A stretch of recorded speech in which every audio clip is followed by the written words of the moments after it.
अभी कुछ दिनों पहले हम विकसित उत्तर प्रदेश की बात कर रहे थे और अभी आप बैठे हैं, आपने देखा बिल गेट्स ऑन विकसित भारत 2025 के बारे में बात कर रहे हैं। कॉन्सेप्ट क्या है इसका?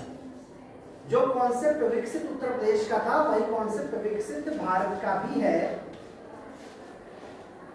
जैसा कि हम सभी जानते हैं, अभी हमारा देश भारत एक विकासशील देश है, ठीक है। डेवलपिंग कंट्री और डेवलप्ड कंट्री में अंतर होता है। तो डेवलपिंग का मतलब जो अभी विकास के मतलब प्रोसेस में चल रहा है, ठीक है। तो इस विकासशील को विकसित बनाने में हमारा क्या योगदान हो सकता है? क्योंकि हम उत्तर प्रदेश के निवासी हैं, जो कि एक राज्य है, तो उत्तर प्रदेश को विकसित करने की जिम्मेदारी भी हमारी है। और हम भारत के भी नागरिक हैं, जो कि एक देश है जिसमें उत्तर प्रदेश है, तो भारत को विकसित करने की जिम्मेदारी हमारी है। वजह क्या है? हमारी का मतलब बच्चों की बात हो रही है। अगर हम विकसित भारत 2047 की बात करें या विकसित उत्तर प्रदेश 2047 की बात करें, आप देखिए 2047, अभी 2025 चल रहा है, लगभग 22 साल। अगले 22 साल में आप युवा, पूरी तरह से युवा होकर के अपनी जिम्मेदारी अपने कंधों पर उठाकर चल रहे होंगे। और हम लोग क्या करेंगे? हम लोग वृद्धावस्था की तरफ अग्रसर रहेंगे, है ना। यानी 2047 में युवा कौन रहेगा? आप रहेंगे। तो वो 2047 आप कैसा देखना चाहते हैं और उसमें आपका योगदान क्या होगा? क्योंकि इसमें बार बार एक बात आ रही है, आत्मनिर्भर भारत। तो आत्मनिर्भर भारत का मतलब हर चीज के लिए दूसरे जगहों से डिपेंडेंसी कम से कम करना। पूरी तरह से खत्म तो नहीं कर सकते। आत्मनिर्भर होने का मतलब ज्यादातर चीजों का उत्पादन अपने स्तर से कर लेना। तो बहुत सारी चीजें हमारी जिंदगी में, हमारी बहुत सारी आवश्यकताएं हैं जिनकी पूर्ति के लिए हमें कई देशों पर डिपेंड होना होता है। और खैर ग्लोबलाइजेशन का कॉन्सेप्ट यही है।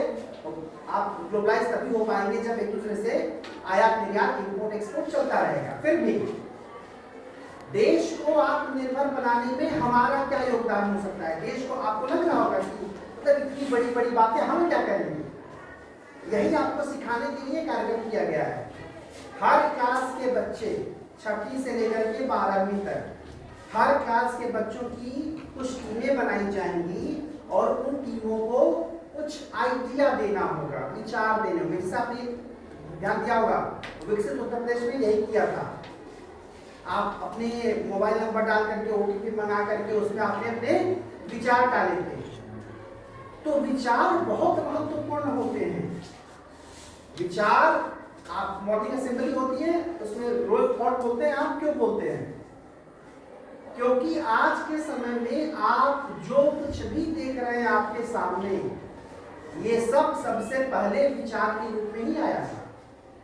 चाहे प्रोजेक्टर ही आप देख रहे हैं, जिस पर आप लाइव टेलीकास्ट देख रहे हैं, आप कंप्यूटर यूज करते हैं, मोबाइल यूज करते हैं, आप पंखे के नीचे बैठे हैं, तमाम जो प्रकाश के उपकरण हैं उनका इस्तेमाल आप कर रहे हैं। ये सारी चीजें एक समय एग्जिस्ट नहीं करती थी और आज सब हैं।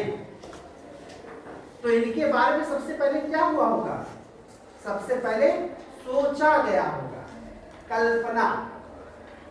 तो आप सबसे पहले सोचते हैं, सोच को अपने आप जब इंप्लीमेंट करते हैं तो फर्दर एक रिजल्ट निकल करके आता है, एक इनोवेशन निकल करके आता है। तो वही इनोवेट करना है। हमारे आसपास तमाम समस्याएं हैं। आप बात करेंगे तो आपको लगेगा विद्यालय में भी तमाम समस्याएं हैं। तो इन समस्याओं के लिए आप क्या कर सकते हैं, आपका क्या योगदान हो सकता है, वो आपको विचार देकर के उसके सॉल्यूशन की बात करते हैं। समझ में आई बात? ठीक है।